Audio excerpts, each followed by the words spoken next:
नमस्कार, आपण पाहत आहे भांडा फोड न्यूज. एका दमात भ्रष्टाचारी कोमात. सोशल मीडिया, कर्जबाजारी, गुन्हेगारी, सट्टेबाजी, चोरी, मटका, जुगार, दारू, सावकारशाही, न्यायाच्या प्रतीक्षेत प्रशासन. भांडाफोड न्यूज. एका दमात भ्रष्टाचारी कोमात. कोल्हापूरकरांनो लक्ष द्या. महाद्वार रोडवर चारचाकी आणि रिक्षांना नो एंट्री. वाहतूक कोंडी फोडण्यासाठी मोठा निर्णय.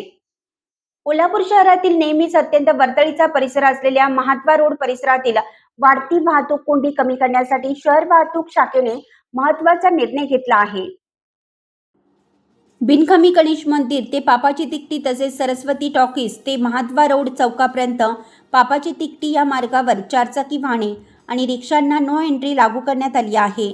सध्या शनिवारपासून हा बदल प्रायोगिक तत्वावर राबवण्यात येत आहे. त्यानंतर याची कायमस्वरूपी अंमलबजावणी करण्याचा विचार आहे.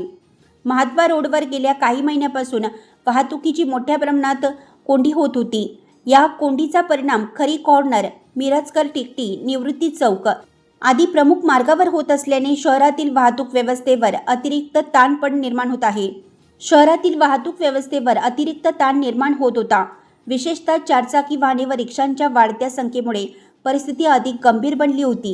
या पार्श्वभूमीवर वाहतूक शाखेने बिनखमी गणेश मंदिर येथे बॅरिकेड्स उभारून संबंधित मार्ग केवळ दुचाकी वाहनांसाठी खुला ठेवला आहे.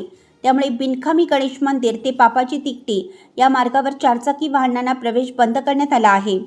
सरस्वती टॉकीजकडून ताराबाई रोड मार्गे महाद्वार रोडकडे येणारी चारचाकी वाहने व रिक्षा कपिल तीर्थ माजी मंडई परिसरातच रोखण्यात येत आहेत. या नव्या वाहतूक व्यवस्थेमुळे महाद्वार रोडवरील कोंडी कमी होण्यास मदत होईल असा विश्वास वाहतूक विभागाने व्यक्त केला. वाहतूक शाखेकडून नागरिकांना नव्या वाहतूक व्यवस्थेत सहकार्य करण्याचं आवाहन करण्यात आलं असून प्रायोगिक कालावधीत मिळणाऱ्या प्रतिसादानुसार पुढील निर्णय घेतला जाणार आहे.